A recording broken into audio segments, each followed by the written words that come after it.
Hello hi అండి, అందరికీ నమస్కారం. అమావాస్య రోజైతే అరుణాచలం వెళ్ళామండి. మార్గమధ్యంలో శ్రీ కాలభైరేశ్వర టెంపుల్ అయితే ఉంది. వర్తనపల్లి దగ్గర కృష్ణగిరికి కుప్పం మధ్యలో అయితే ఉంటుందండి. ఇంకా వెళ్లే దారిలోనే కదా అనేసి అటే వెళ్ళామన్నమాట.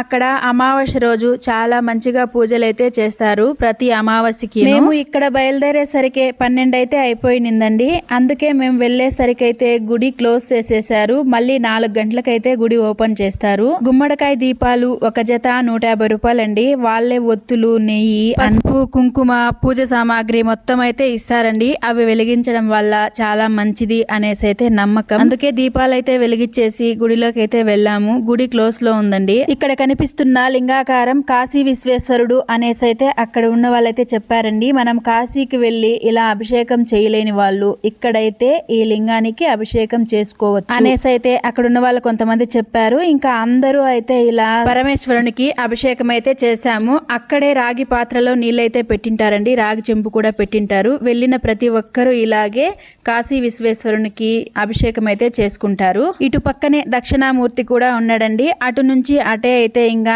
అన్నదాన సత్రం దగ్గరకైతే వెళ్ళిపోయాము. మా చెల్లి వాళ్ళండి ఇద్దరును. అక్కడ ఊయలైతే కట్టి పెట్టారండి. వెళ్ళిన వాళ్ళందరూ కూడా అలా ఊయల్లో ఊగచ్చు. చాలా ప్రశాంతంగా ఉంటుంది ప్లేస్ అయితే. ఇంకా మొదటగా మా పాప అయితే ఊయలు ఊగిందండి.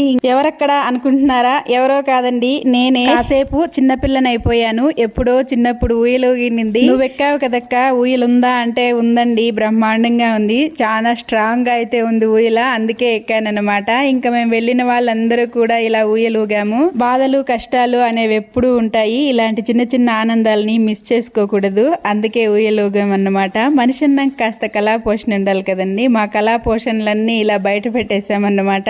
ఇక్కడ ఫుడ్ అయితే ఫ్రీగా పెడతారండి. పోయి అన్నం తినేసి మళ్ళీ బయలుదేరేసాము అరుణాచలంకి. ఉంటానండి, బాయ్.